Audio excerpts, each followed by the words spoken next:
kulikisaayo mu weekend mpozi ate ebadde empanvu enyenyenyenyo olunaku lwa Monday ate nga mpozi lwe lunaku olusookedde ddala olw'abaana ba senior 4 kubeera nga batuula ebibuuzo byabwe ebyakamalirizo.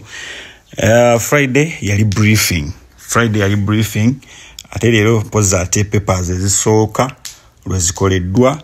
Twongera okusabira abaana bonna abatudde senior 4 okubeera nga Mukama Katonda abongera amagezi okusobola mpozi ate amagezi n'okumanya era n'okujjukira ebyo bye baasoma bisobola okubeera nga ate oba oliawo babiteeka ku lupapula bwe bibeera nga bye bibabuuziddwa era basobola okubeera nga bayita bulungi nnyo. Kyategerekeseeko nti amanyeno curriculum mpya abaana bajja basoma senior 1, senior 2, senior 3 bajja bakuŋŋaanya obubonero nga bwolaba bwe kiri mu matendekero amalala. Courseworks ezo twadde nga tuzifunamu like omuntu okola coursework ne bakuŋŋaanya obubonero. Kati obubonero obwo babugatta mpozi ate ku bubonero bw'akamalirizo era nga coursework zikalinga 35%. Kati ne mwena academic gundi empya nayo bwetyo bwetambula bweraga bwe balina okubeera. Kakati tubasabira birungi byerere na kubeera mpozi nga ate mujjukira wabula newankubadde abaana bagenda mu maaso n'okusoma oba n'okukola ebibuuzo ekibitongole kyo ekikwasaganya ebibuuzo kigamba we wish our candidates the very best in the year exams. You have prepared well and your hard work will surely pay off. Babagaliza nti bagamba mwaka guno babagaliza buwanguzi bwerere mwetegese ekimala kitegeeza okwetegeka kwammwe kujja kubeera nga obuuli akubasasula. Believe in yourself and stay calm. Mwekirizeemu era musigale nga muli bakakkamu nnyo. Bw'otula mu pepa gwe mwana muwala oba mwana mulenzi topanikinga tofaayo okukola namba zonna zimalayo. Olinza okupapa okukola namba zonna zimalayo ate n'ofuna 0. Olina akola namba 5 ziyikakasa bulungi nnyo nga concentratinze ate n'afuna 8 oba 9. So kati naye mu mbeera eyo bwe wandibadde oba obeera teweegira nnyo okugamba nti ate biki wabula nina ensonga lwaki njagadde ntandike ne abaana bano kubanga of course it is their first day mu exams ate era nga le basoose okutula ebibuuzo bino. Sijja gamba nti waliwo abaali babituula ne babigwa naye nedda. Kakati wano njagala kubeera nga nkuleetera article endala ekwatagana n'ebibuuzo bino oba n'abasomesa. Tugenze okugenda mu bibuuzo bino nga abasomesa abasinga bali mu kwekalakaasa.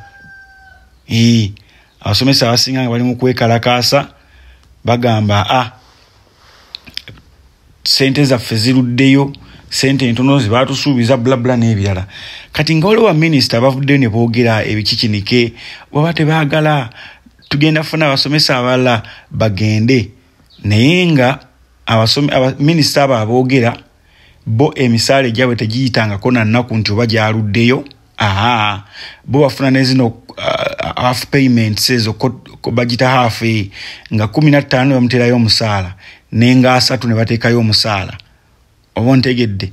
Naye nga abasomesa beboogerako bali mu kwekalakaasa basasulwa peanuts naye nga ne sente zimala emyezi 3 nga tezisasuddwa. Singa omusaala guno gw'abasomesa bagwe exchangingamu into omusaala gw'abaminisita, minisita banaaba bakyakkiriza okwagala okubeera nga babeera appointed. Njagala kwewolako ku kiwandiiko kya generali eyagawumula Sejjusa, mukulu Sejjusa. Njagala kwewolako ku kiwandiiko kyo ononsonyiwa.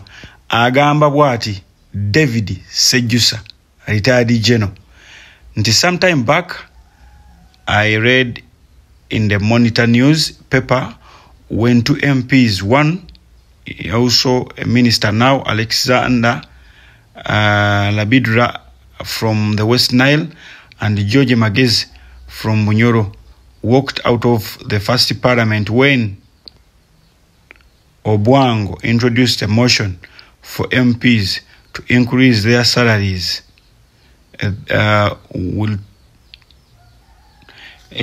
Agamba nti ajjukira lumu first parliament byavaayo omu kuba kubaliwo ebiseera ebyo Obwango n'agamba nti bannaye batuongeze ku musaala. George Magezi yafuluma n'omulala okuva mu West Nile Alexander naye n'afuluma nga beekalakaasa lwaki oli kuleeta kiteeso okugamba nti abannaye abantu bano babongeze ku musaala nti parliament bagyongeze omusaala. Wano n'agamba nti ebiseera ebyo, yes, that was at the time teachers had free accommodation. Nti ebiseera ebyo parliament yasabira okugyongeza omusaala, parliament esooka. Nti ebiseera ebyo ate abasomesa baali bulungi batya nti balinga balina amayumba ag'obwerere mu basula, existe staff houses ku masomero. Bagamba nti abaana baabwe studied free up to university level. Abaana babasomesa bali basomera bwerere okutuuka ku university level. And then nakugamba there was land set aside at school compound where teachers were granted plots to grow food to engage what they earned. Agamba nti ebiseera ebyo abasomesa babawangayo ku ttaka we balimira emmere ey'okulya n'okutunda. Era n'agamba nti they earned decent pay, nti era bafunanga omusaala nga gwegwo ogunyuma omulungi. Era n'atusuubiza otuwa figures z'omusaala ogwo nga bwe gwali. Kati wanaagamba today an MP earns almost $1 billion shilling a year. Akugamba nti kakati bw'ogattagatta ssente member of parliament zaafuna omwaka abeera ali mu kawumbi kalamba. N'akumenyeramu n'agamba nti bafuna allowance ezikwatagana ku kutambula, era bagamba nti buli mwezi almost omubaka wa parliament afuna obukadde 8. Nti era agamba waliwo n'abafuna ssente ezisingawo okuli ba speaker, ba chief whip, ba lopu, ba committee chairs n'abalala. Kati n'abaana agamba nti RDCs, advisors, parastatal heads and other big offices like IGG, etc. Abo nabo bafuna omusaala nga munene ddala ogwenkanankana n'ogwaba MP. Oba okitegeera. N'abuuza lwaki gavumenti tekendeeza ku ezo ssente abantu abo ze bafuna n'esasula abasomesa.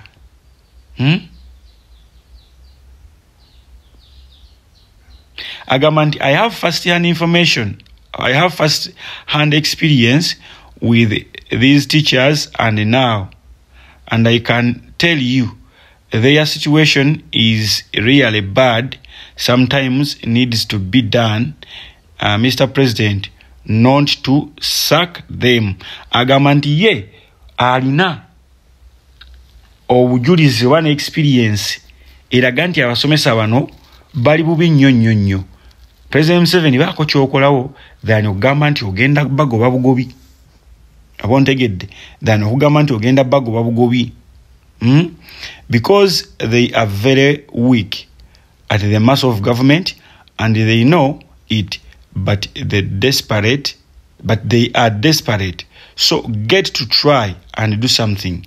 We usually talk about art teachers, but I see the condition of these primary teachers and the things they are forced to do to be able to survive.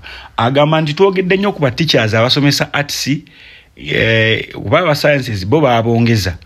Naye weebuuze abaana bameka abakola sciences ye abasomesa ba primary bo babalowoozezaako ki?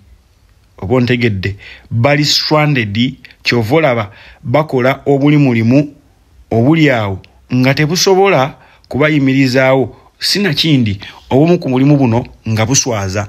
Osanga omusomesa ng'avudde mu kibiina nga naye ate alina okudduka asooka afuneyo kapikipiki ke akavuge akabodaboda bwakavuga abuli awo asobola okufunayo kasente kati nno weekanga ate omwana gwasomesa yamuyimiriza nti master ntwalaako ntwali ameka nti 3 master nja kuwa 2 nja kuwa 1500 ebyo ebintu ebimalamu ekitiibwa ekyomusomesa